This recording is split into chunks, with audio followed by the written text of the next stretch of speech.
So I had a really great night the other night because when my partner and I, who've been working together on a big project, she rented a theater and we presented to an audience.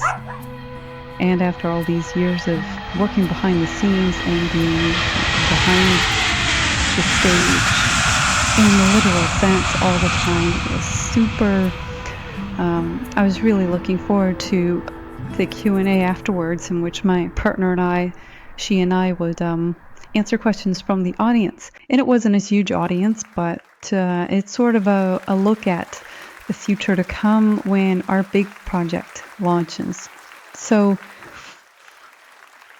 I learned a lot about what our relationship is going to be like going forward. I learned that she does not like to share the stage.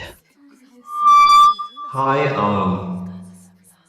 this question is for Persephone. I'm just wondering what inspired you to create some of these ideas?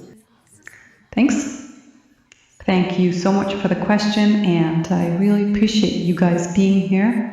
So I was inspired by the work of my colleagues.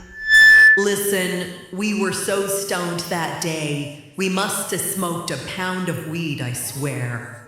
And I wrote the script in an Uber on the way over to the studio. And Richard was on a bender the night before, so he was pretty hungover and blah, blah, blah, blah. Me. I'm very happy with how I handled myself. I didn't step on top of her, and I didn't jump in, with my own answers or opinions. I don't know. I felt like I was on a TED Talk.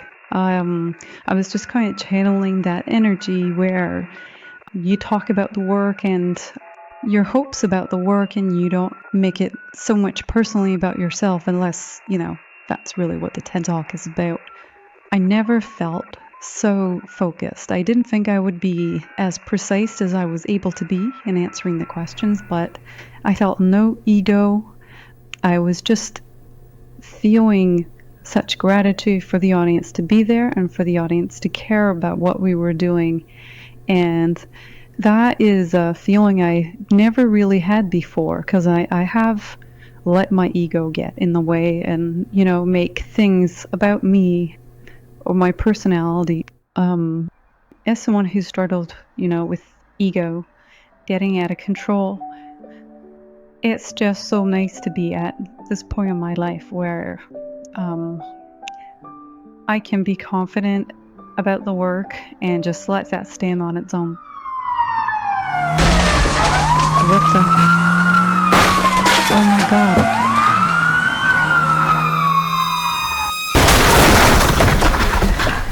Sheriff, you promised you wouldn't drop in without calling first.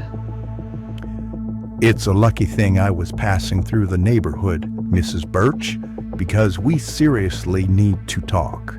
Is now a good time?